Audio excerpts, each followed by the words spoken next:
Morning or afternoon or whatever time you're checking in here for your math lesson. Today we're gonna talk about lesson 74, finding the discriminant. That's different than the determinant. Determinants deal with matrices. Discriminants deal with quadratic functions. Well, at least that's one of the main places where you'll find this kind of thing. So our job is to find the discriminant, and there it is. I found it. You're welcome. Oh,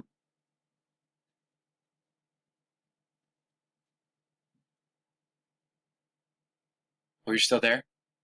Oh, okay. All right. Well, I guess there's more to talk about than that. The discriminant is the part that is underneath the square root in the quadratic formula. It is the b squared minus 4ac business. So once we got a quadratic and we pull out the coefficients, the lead coefficient, the coefficient before x, and the constant, pull those out, plug it into this, and we get an answer. The question is, what does that do? Or what does that tell us? Why is this important? You're like, I don't know, it's not important. I'm just going to do my homework. No, it's important. It gives us information about the function itself. It gives us information about what it's going to look like. It tells us what kind of answers we're going to get. And so that's pretty important. You got three possibilities here for what could happen when you got b squared minus 4ac. And we'll do this algebraically, and we'll do this as a picture, give you several different ways of thinking about it. There you go. Three possibilities for how this thing works. Either your answer for b squared minus 4ac is greater than 0. That is, you get a positive number, and it doesn't have to be big positive number, it just has to be positive. Or it's equal to 0. B squared is the same thing as 4ac, so they'll cancel each other out, and you get 0. Or b squared minus 4ac is a negative. It's less than 0. So here's our three possibilities. It's a negative number, it's 0, positive number. Positive, 0, negative, that's it. Those are what it can be. Obviously, you can think about that. Now, let's go and extend that and say, so how do we interpret that? Like, what is that doing for us in this math problem? Well, let's look at three cases here, case 1, 2, and 3. With case 1, when we do that part under the square root sign, we'll have plus or minus a positive number. Plus and minus a positive number. And so we'll get answers that will fit into one of three categories. First category here is that you'll get two real number answers or roots. Can't even see that, can you? There we go.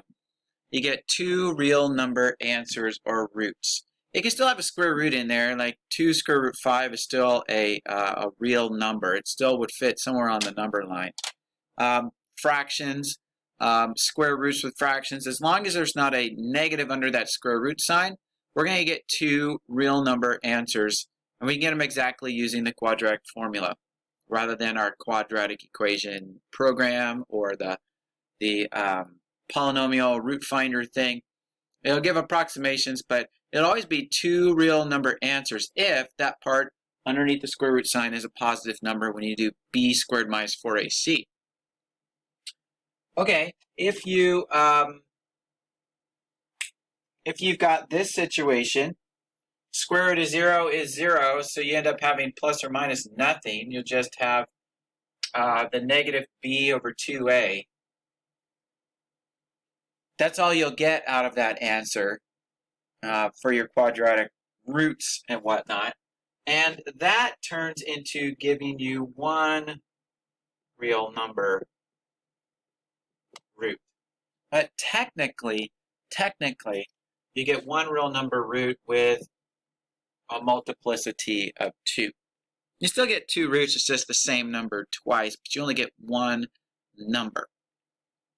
Okay, and thirdly, if we do this and we get plus or minus and we get the square root of a negative number, well, we know where that goes now, don't we? We know that we're going to get 0 real roots, but we are going to get 2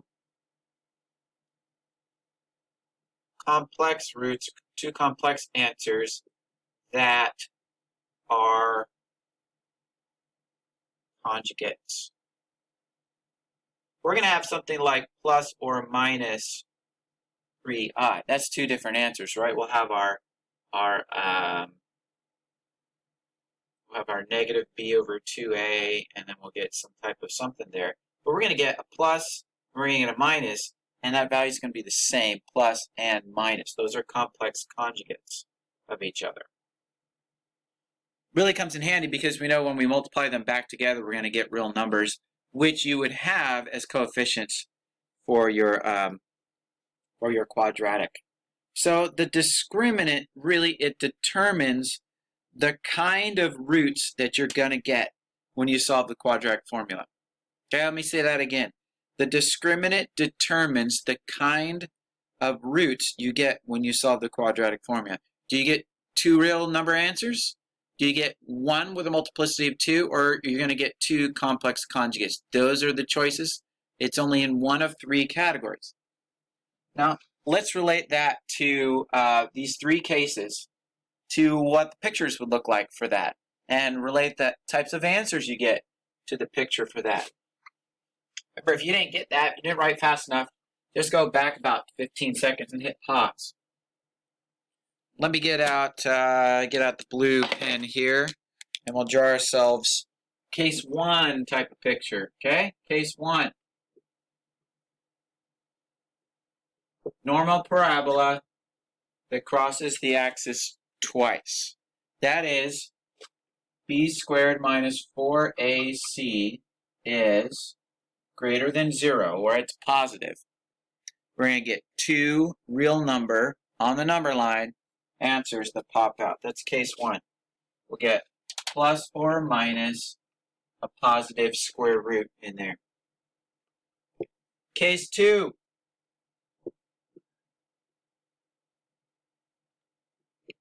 Comes down and it touches at one place. Multiplicity of 2, right? We'll get, again, 1. This is when b squared minus 4ac is equal to 0. We'll get plus or minus square root of 0 in there. We get ourselves our 1 real number answer with a multiplicity of 2. And case 3, you already predicted maybe what happens here. It never crosses the x-axis. We get b squared minus 4ac is less than 0. We get plus or minus a negative thing in there. This is where we get our 2 complex conjugates for our answers. It's going to fall into one of these 3 categories. There are no other possibilities for quadratics with that discriminant. It discriminates. It says you fit into this category and you have these types of answers.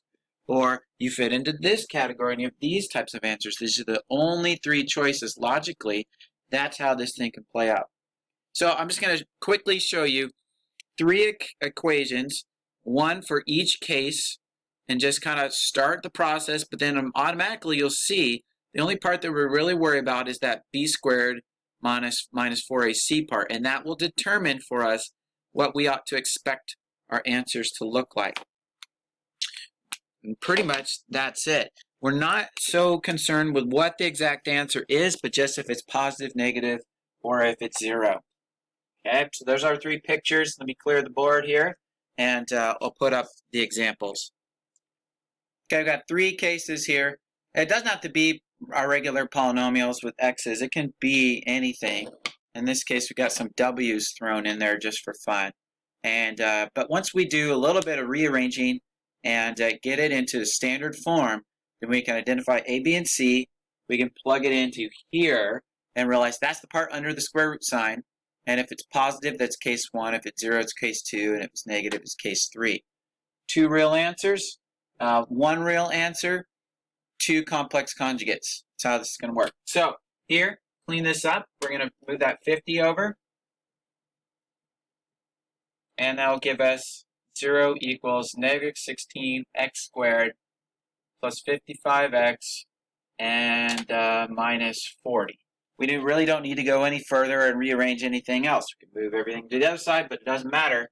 Here I've got A is negative 16, B is 55, and C is negative 40. So I'm gonna plug that into my B squared minus 4AC. 55 squared minus 4 times negative 16 times negative 40. Now, if I'm looking at this, I got 2 parts here that I worry about. 55 squared, and then this product here, which I can see is going to be a negative. So I just need to compare if 55 squared is bigger than 40 times 16 times 4. And I know it is. I know it is. But we can double check with the calculator. 55 squared is 3,025. Hold on to that. And then we got 4 times 16 times 40 is only 2,560. So we're going to be subtracting, but we're not going to subtract more than 3,025. So I know that that's going to be a positive number. Again, I don't really care how positive it is. If it's positive, I'm going to get 2 real answers, and I'm good. Okay, that's the thing. That's all I want to know right now is it going to be case 1, 2, or 3? So that one, I get a positive number, and that's case 1 and what it tells me. All right, this one I'm going to distribute a little bit here and get 60w minus w squared equals 900. And then I guess I'll just move everything over to this side, and I'll get w squared minus 60w plus 900 equals 0. Okay, you with me? I just moved it all over and I left the 0, put it right there. So that means that A is 1, B is negative 60, and C is 900. And throw it into the B squared minus 4 times A times C. The negative squares, so we get 60 squared is 3,600. And 4 times 900 is 3,600. So I get 0. That's case 2. There's 1 real answer with a multiplicity of 2. The parabola only comes down and it touches the thing at 1 place. So there's case 2. And then let's check out case 3. Case 3, a little bit of expanding. I'll move that up here. 25w minus w squared equals 160. Move these things over. I'll get 0 equals w squared minus 25w plus 160. B squared minus 4ac. A is 1. B is negative 25. And C is 160. You can see that both A and C are positive here. And that's the part that's going to be subtracted. So we've got negative 25 squared, that's a positive number, minus 4 times 1 times 160. So it's whether 25 squared is bigger or whether 160 times 4 is bigger. 25 squared is 625. What's this? Just a smidge bigger, isn't it? 160 times 4 is 640. And so I can stop right there. I see that's bigger. I'm going to end up with a negative answer. That's going to lead me to complex conjugate answers. I could keep going and figure out what those complex conjugates are, but I don't need to. All I need to do at this point is determine which case and what type of answers that I'll get. That's all for that. If you need help, we can Google chat about that, or if your name is Bethan, then you can ask me some questions at home. Yep, you got in the email what your homework is, so I'll upload this and pump it out to you as soon as possible. Thanks for tuning in.